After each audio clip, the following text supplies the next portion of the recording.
Welcome to As I Live and Grieve, a podcast that tells the truth about how hard this is. We're glad you joined us today. We know how hard it is to lose someone you love and how well-intentioned friends and family try so hard to comfort us. We created this podcast to provide you with comfort, knowledge, and support. We are grief advocates, not professionals, not licensed therapists. We are you.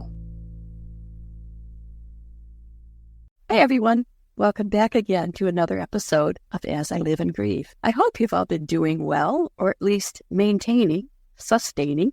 Sometimes that's all we can hope for. And, for most of us, that's a good day that we've maintained, we've not lost ground. With me today is Amanda McNeil. You're really going to get a lot out of this conversation, so listen closely. And I honestly think, I have these vibes, but I honestly think this is going to be a podcast that you're going to listen to more than once. I think I am too, to tell you the truth. I often find that going back and listening after I've had the conversation is so much more enriching for me because I'm focused maybe on what question I'm going to ask next or where the conversation's going. But when I listen back, I can really just listen and absorb. So, having said all that, hi, Amanda. Thanks for joining me today. Hi, Kathy. Thank you for the invitation to join you. I am so honored and very much looking forward to this conversation. Oh, super. Then let's get started. I usually ask our guests to start out by introducing themselves. So can you tell our listeners around the world, who is Amanda? Yeah. Oh, Amanda has so many facets to her. I live in Orlando, Florida. Fun fact, I'm a native Floridian. Most people move here from up north or the surrounding islands, so I'm a rare here. I am a mom and a wife. I am a counselor, an author, a speaker, and a pastor. And I'm so grateful to be able to wear so many hats because I get to connect with many people in different spaces of life, in different seasons of life. And I specialize in leadership coaching, grief counseling, and premarital counseling. Those are some of my areas of specialty that I love connecting with people. Wow, super. And again, welcome. Now, to get us started, I want to start right off with something I gleaned from your bio and from your website, that you and your husband struggled with some infertility issues, yet you mentioned you're a mom. So can you kind of give us a little summary of what you experienced, you and your husband? Yeah. So even before we were ever thinking about becoming parents, I definitely had it in my heart as a child, but as a couple, when we were going through our premarital counseling, it was the planning stage. Like, okay, if everything was up to us, when would we have kids and how many kids would we have and what would their lives look like and what do we want our legacy to be? We're really thoughtful and intentional. We got married very young, and so we planned, let's just have like 3 to 5 years just married before we think about expanding our family with children. Mm-hmm. And just when we were ready, like the month we were like, let's try to have a baby, I started experiencing some health challenges. And so for several months, we had no answers. And I saw many doctors, many different medications, many different trials. PCOS was one diagnosis, which I know many women experience, polycystic ovarian syndrome, and how that influences the cycle and makes it a challenge to get pregnant. Sure. But we still never really had any definitive answers over 6 months later. I know for some couples it's years. Mm-hmm. But I went to a doctor's appointment 6 months in, didn't think it would be a big deal. So my husband didn't even go with me. And the doctor, it was like the week before Christmas, and the doctor looked at me and said, it's going to be really challenging for you to get pregnant naturally. And our bro. Yeah. And of course, around Christmas and holiday parties, going to events, us having been married over 5 years, everyone's like, when are you going to have kids? Share. Is trying. And so we're getting all the well-meaning questions. And it was like each one was yet another dagger. And so it took a while, and we have a story of navigating what that looks like and who do we share what information with and who's a safe person and all of these different things that you face when you get a really challenging diagnosis. But I did end up getting pregnant, and our miracle baby is 9 years old now. 9 years old? Oh, that's exciting. Well, congratulations on that. For many people, when They realize that they're having some challenges, having a baby, getting pregnant. And then when a doctor confirms that of course, the experience is grief because you're grieving a life you thought you were going to have, and that life may or may not be there for you. So you were already grieving at that point. I'm sure that probably added an incredible burden to your relationship, just that knowledge that maybe it'll never happen. How did you and your husband manage to kind of keep it together? What did the two of you do? Yeah, that's a beautiful question. And so, no surprise, my husband and I process emotions differently. Isn't it so funny how you're attracted to someone who ends up being very different from you? So there's like the male-female brain side of processing emotions, but then there's some things with our temperament and our upbringing. So we tend to process emotions at different paces. I tend to get sad really quickly and go deep into processing and research mode, whereas he's trying to keep things afloat and like keep the faith and keep joy and keep seeing the good, which sometimes can feel like an insult when I'm like, no, this sucks. Let's talk about how bad it sucks. And he's like, I can't go there.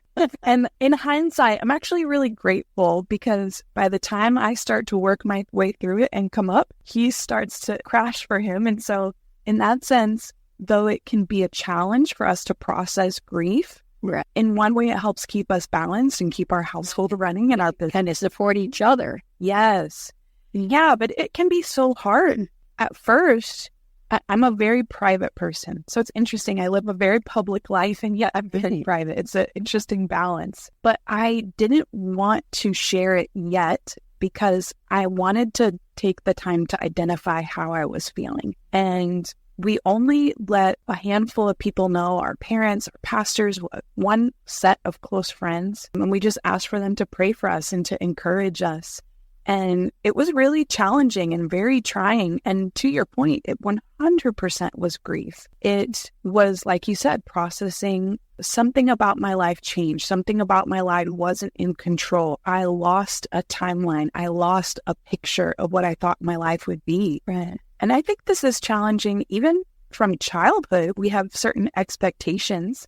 Like I remember the saying, I don't know if it's so popular anymore, but when I was a kid, all the girls would say, first comes love, then comes marriage, then I'll see you the baby carriage. Yep, I remember that. Yeah, you have this expectation of how life is supposed to progress. And yet when something changes that, it can be a lot to process and to sit with. Yes, it can. Absolutely right there. So you have the grief that you're processing, and I know it didn't go away because grief just never seems to go away or get better. So you and your husband are processing this, and then you find out you're pregnant. Was that both scary and exciting at the same time? 100% yes. It was like, okay, this is a miracle. The prayers are answered. We waited so long for this. Even to this day, our son asks, he was like, did you want a boy or a girl? And I was like, son, by the time everything we went through, I did not care. But then I always have to assure, I'm like, but I'm so glad it was you. Yeah. But yeah, we were elated. We were so happy. And yet, of course, there's that nagging fear of, well, it was hard for me to get pregnant. So what if it's hard for me being pregnant? Yeah. And in my personal story, I lost my father very young. And so I had this internal pressure of I need to have a baby as soon as possible so I have the most time possible with my child. And it's so hard because so many of those factors are outside of our control. Absolutely. And you knew that. Were you a pastor at this point in your life? I was, yes. And so faith has been a huge part of my life. And even wrestling with God, like, if you believe in a good God, a loving God, a providing God, when you go through loss or infertility or difficulty, it really refines your faith because you have to honestly face those questions and what you believe about God's character. Yeah. Well, how do you keep your faith? How do you not give up? I hear so many people, especially when they get in that angry mode. They're just angry that this is happening to them. How do you grab onto that faith? How do you keep it? Yeah. In my experience, God can handle our anger. And anger is not something to try to eliminate or shove into a box because that doesn't make it go away. Anger has to be processed honestly and, of course, in healthy, safe, appropriate ways. But it is okay to experience anger. I was mad so many times throughout my journey. But in regards to holding on to faith, okay, Kathy, I'm going to tell myself here. I'm what I call strong-minded. Some other people might call that stubborn. So maybe I'm a little stubborn. But in that way, I think that helped me ground myself in my faith, that I believed God's character was good even when I didn't always see and feel it. And though I didn't know what the outcome was going to look like, I had the personal conviction that if God had put it in my heart to become a mother, he wouldn't do that to tease me or to taunt me, that he had a plan to fulfill that some way, some timeline, and I just had to hold on to get there to see what that fulfillment is. Okay. And you were able to do that. You were strong enough to do that. Yes and no, in the sense of it doesn't mean I didn't have my days. Doesn't mean I wasn't depressed. Doesn't mean I had to navigate fear throughout pregnancy. And even as a counselor now, witnessing so many people, or just as a friend, as a human being, witnessing people navigate so many different kinds of infertility and so many different timelines, it does cause you to question things. And I prayed angry prayers. I prayed sad prayers. And I definitely haven't navigated my faith perfectly. I don't know that there is someone who can do that, but I am grateful that not only did I get to see the desire for motherhood fulfilled in my life in a natural sense, I also recognize the privilege of what it is to mother people or wisdom to people, to be consistent and reliable for people, to love people. And so I think there's many different ways of what mothering has looked like in my journey. That's an interesting perspective. I like that. I like that a lot. And with grief, we often present one face, so to speak, to the public, totally one face when we're on our own. Was that an especial challenge for you, being in the public light, being a pastor? Was that challenging? So I think with grief, there's a lot of yes and no answers. It's not so neat and so clear and simple. In the sense of my faith being genuine, my stubborn faith, truly clinging to hope, that was easy because that was real. That's who I am, publicly and privately. Now, was it hard to go to other people's baby showers when I was navigating infertility? Completely. And so there are pains that aren't always public or that we can't always share with a broad circle of people. It may not be safe or appropriate to do so. So yeah, my answer is yes and no. There were some things that I was like, nope, that's authentically me. And there were other things that were a great burden and a sacrifice and a challenge that many people couldn't have known about. Do you feel, or have you felt at any time, that the reason you went through this experience of infertility was so that you could be more empathetic to others that might be experiencing that challenge? I don't think the cause was to develop my empathy, but I think the reaction did develop my empathy. Okay. All right. With grief, because there's so many different kinds, there's different relationships, there's different losses. We actually can't fully know what someone goes through, period, but we certainly can't know even a part of what someone goes through unless we've been through something similar. And so absolutely, it impacts my work with couples navigating infertility. It impacts how I walk alongside friends navigating infertility. And so while I would never wish to go through that again, and I don't wish that experience on anyone, I am grateful for what it refined in me and what it does allow me to offer and connect with others in. Yeah, that takes a very special person. And I think in some ways the losses I've experienced have put me here where I am now, trying to help others better understand, and more than understand, just be able to talk about it. Because I find in the storytelling, if you will, that helps you heal. The podcast for me has been extremely cathartic in that every guest I talk to, I feel like heal a little bit more. Will I ever be healed?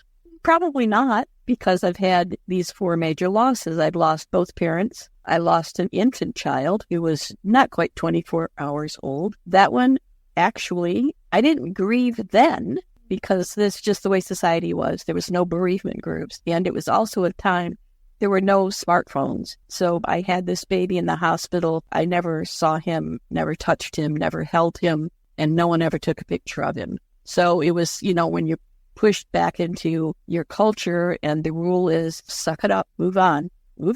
Those things happen. It's easy to just pretend it never happened. Yet in doing the podcast, that one's coming back to me. So I'm grieving that loss now, decades later. But through it all, it helps me heal. It really does. And it helps me, I think, work with others that are also trying to heal. It makes me able to talk about death where I literally used to run from the topic, literally used to run. I often say that grief, even though we talk mostly about it being related to the death of a loved one, it can be about any type of loss. It can be a divorce.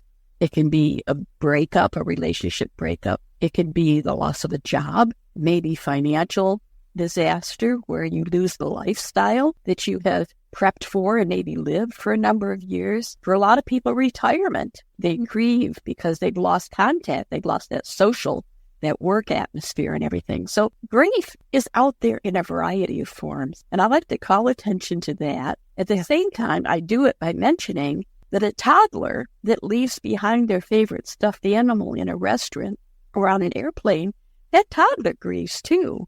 Yeah. And that's a perfect opportunity for parents to introduce that subject. Do you ever talk about grief with children? Yeah. I occasionally will work with widows with young children. And so they ask, how do I even navigate and support my child through this? Sure. And I love that example because you're right. Grief isn't limited to just death. No. And so helping give our children language for that is really powerful to normalize. It's okay that you're sad that your stuffy was left behind. I'm so sad that happened. And giving our children language and stepping into the emotion with them, even though we might not have had fond memories over little stuffy, right? It's empathy. It's powerful and it normalizes it. And I think this is one of the beauties of where our society has grown into, even how we view mental health or how we view counseling or the resources available to us. Mm-hmm. It lets us normalize our experience rather than have to put on a brave face and just stuff it down. And so it can be complicated with kids because they don't have a filter. They'll just say stuff that will take you off guard sometimes. Very true. But it is a gift to help them gain that language and learn how to process that type of pain when they're young. Mm-hmm. Right. Okay, here's one of my favorite, maybe favorite isn't the right word, but one of the theories that I like to mention, especially when I have a pastor, especially when I have someone who's so strong in their faith. And I use myself as a personal example. I was raised in the Episcopal Church every Sunday. I was in the choir. I was in the youth group. Our lives revolved around church as a family. Yeah. I was taught heaven and hell and all of that. And then I reached my teenage years and I get to these science courses in high school. And all of a sudden, I'm thinking, what? How could that possibly be? And I start to challenge everything I was taught in church, especially as it related to death. And for several years, I was in a huge turmoil about, well, what happens when you die? And I think that's where my fear of death came from. So I'm just asking, I'm not asking for opinions or thoughts or anything other than, do you have any suggestions, maybe for our teens out there, or even adults, that all of a sudden are faced with the death of someone they love, and they find themselves saying, well, how could I believe in heaven? Because scientifically, that doesn't support it. So that's a broad spectrum, but do you have any thoughts on it? Yeah. So I think finding safety and safe people is one of the best supports that we need when we're questioning. And safe people. Okay. Yeah. So community, whether that looks like a grief support group or in the context of a teenager questioning their faith, being able to talk about it with family members or parents of our friends or our youth pastor. Okay. Being able to be honest with those questions. Now, that can be a very scary, risky thing because when we are honest, anger will be a part of it. Questioning our faith will be a part of it. And not everyone will be able to go there with us. So unfortunately, it does require some discernment over who can be a safe person. And a safe person doesn't always tell me what I want them to tell me. They don't always tell me what I want to hear. Right. But they make space for me to take up as much space and ask questions without judgment. And it is just a relationship where that is invited for me to wrestle with my faith and to explore faith and science and how there's places where they seem to conflict and there's places where they may seem to align. And for us as young people to continue to grow in discovering and developing what we believe. Okay. Faith in general, I believe, is very important when you're grieving, even if you're a faith challenged, so to speak. It has been suggested to me, and this is somewhat what my experience was too, when I started to question and challenge what I believe, it just opened my mind, and I started to inquire, investigate, research, if you will, what other people thought, what others had as their idea of faith. And eventually I was able to kind of customize, if you will, my beliefs. They are primarily based in what I grew up with, but I think I've expanded it. And also in doing that, opening my mind, it also opened my heart so that I realized that there are many others out there that have different beliefs, different faiths, but it's all okay that we can all cling to our own private faith and still interact with those people and without challenging other faiths. So if someone is presented to you that is grieving, maybe not a member of your congregation or of your particular denomination, what are some of the things you might say to them that would support their faith? So let me restart that. That's okay. From a professional standpoint, I always meet people where they're at. And thankfully, my particular counseling license allows me to be very open with my faith so people know what they're getting, what they're signing up for. But I've also been privileged to work with people of a wide variety of faiths, even some that might be viewed as opposing to mine. So for me, I think especially in a season of grief, that's not the time to prove anything or convince anyone of anything. I actually think very rarely are you going to convince someone to change their faith or their belief, really.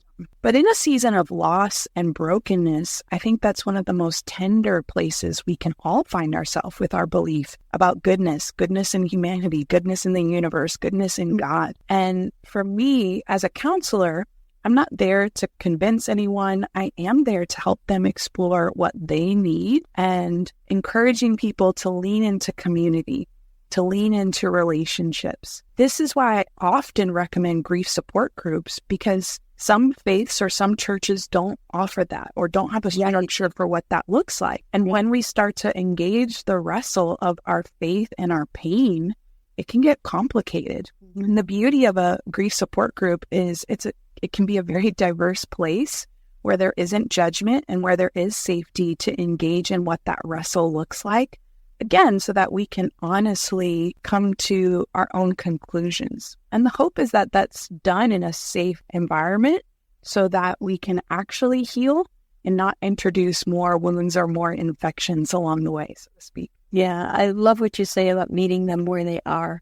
I've heard that expression before, and it really does sum it up, I think, in just recognizing where someone is and starting there, meeting them there, and going from that point on. So I really, really appreciate that expression. Do you have any favorite books you might recommend to someone that wanted a book about grief? There are so many that I have read. Interestingly enough, in the context of our conversation, for me personally, navigating grief, specifically bereavement, the loss of a close loved one, I actually found more comfort in reading books about heaven from a biblical and a scientific perspective. And I did even grief books. So sometimes I think when we're grieving or when we're in pain of any kind, we're looking for the checklist. Like, what do I have to do to get through this, to get past this, to feel better?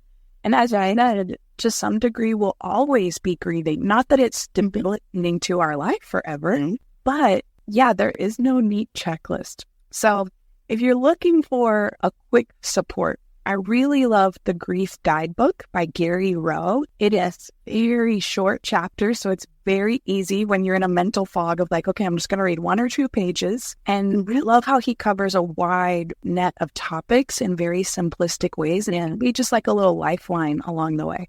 Yeah, he's been on our podcast several times, and I actually have a number of his books, but I love Gary too. Yeah, I have several of his books too. Yeah, he's great. In fact, he's about due to come back, I think. Yeah, it's time. Okay. I think, I probably just have one more general question, and that would be, do you have suggestions for any of our listeners out there who really might be at this point questioning their faith as it relates to the loss they've experienced? Yeah. So this is something that's near and dear to my heart because I not only have gone through it myself after many losses, but as a lifelong church kid, as a pastor, I've walked alongside other people in their questions. And again, I can't emphasize enough, the questions are okay.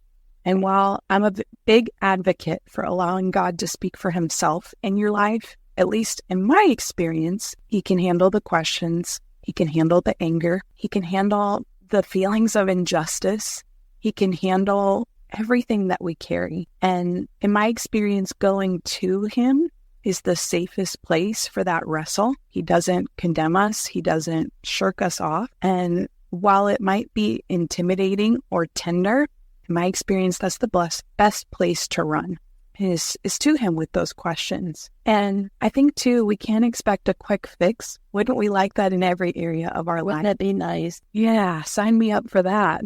Absolutely. Where can I get that? Even in faith, it may not be this quick fix. And I find oftentimes there can be this conflict of maybe in some areas I can be full of faith and my belief isn't shaken, and yet in other areas I'm heartbroken with God. Yes. The reality is those can coexist at the same time. And that doesn't make us a bad person or a faithless person. It makes us someone who's navigating pain. And when we're navigating pain, even on a neurological level, our brain is functioning differently to help us stay alive, to help us avoid further injury. And so why would we not think that that's part of our emotional experience and our spiritual experience as well? Can you elaborate a little bit more on how our brain thinks differently? So our brains are designed to keep us alive. They're designed to survive. And when we are facing trauma, so it could be a physical trauma that's occurring presently. It could also be an emotional trauma. As you mentioned earlier, the threat of financial loss or a big life change. Anytime we are facing a threat to our survival, our brain goes into protection mode to fight or flight or freeze or appease. And so that means chemically, our hormones are firing off different things in our brain to keep us alive. And this is really beautiful because if I have to fight off the threat of an icy road and I have to try to keep my car safe while I'm driving, I need that surge of adrenaline and cortisol to help me focus and steer the steering wheel. Right. And so it is a beautiful survival mechanism that helps us survive. The challenge is we aren't designed to live in survival mode indefinitely. And so when we attempt to stuff our grief, when we attempt to avoid it or to live like it didn't happen, that doesn't resolve it or make it go away or heal it. It's still very much affecting us, even on a chemical, neurological, and hormonal level. Interesting. Yeah, I did read a book. I don't know if you've ever heard about it or read it. It's by Mary Frances O'Connor, and it's called Your Brain on Grief. No, that sounds fascinating. It's a really good book, and she has an analogy about why it takes us a while to kind of get over things or to change some of these thoughts. Like when you hear the garage door open, you automatically think that your spouse is returning from work, even though they've been dead for a month.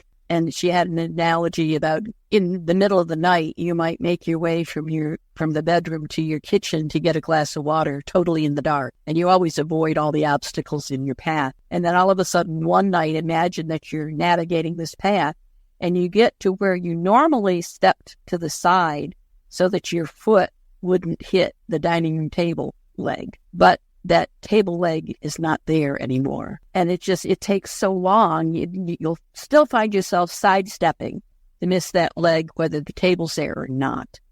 But that analogy just sticks in my head. It was a really good book. So I appreciate that. Our brains are amazing, just absolutely amazing.